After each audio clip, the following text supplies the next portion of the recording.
సొంత పౌరుల ప్రాణాలు బలిపెట్టేందుకు పాక్ నిస్సిగ్గుగా సిద్ధమవుతోంది.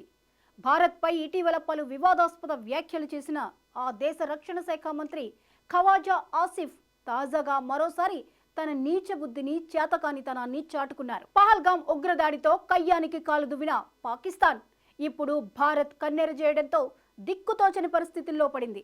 ఓవైపు ఆర్థిక వ్యవస్థ కుదేలయ్యిందంటూ ప్రపంచ దేశాల ముంగిట రుణాల కోసం వెంపర్లాడుతూ ఉద్రిక్తతలు తగ్గించేందుకు ముందుగా భారత్ చొరవ తీసుకోవాలంటూ మేకపోతు గాంభీర్యం ప్రదర్శిస్తోంది.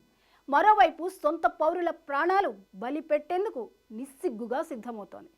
భారత్పై ఇటీవల పలు వివాదాస్పద వ్యాఖ్యలు చేసిన ఆ దేశ రక్షణ శాఖ మంత్రి ఖవాజా ఆసిఫ్ తాజాగా మరోసారి తన నీచ బుద్ధిని, చేతకానితనాన్ని చాటుకున్నారు.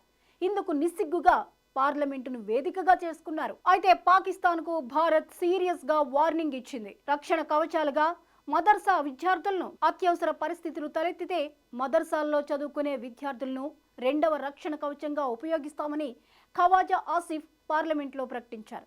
వారు నిస్సందేహంగా ఈ దేశ రెండవ కవచ రక్షణ కవచాలు. అంటే అక్కడ చదువుకుంటున్న యువకులు. వారు సమయం వచ్చినప్పుడు వారిని 100% ఉపయోగించుకుంటాం అని ఆసిఫ్ వ్యాఖ్యానించారు. పహల్గాం ఉగ్రదాడులకు ప్రతిగా ఆపరేషన్ సింధూర్ పేరుతో పీఓకేలోని 26 ఉగ్రస్థావరాలపై భారత బలగాలు విరుచుకుపడి 100 మందికి పైగా ఉగ్రవాదులను మట్టుబెట్టిన నేపథ్యంలో పాక్ పార్లమెంట్లో ఆసిఫ్ ఈ వ్యాఖ్యలు చేశారు.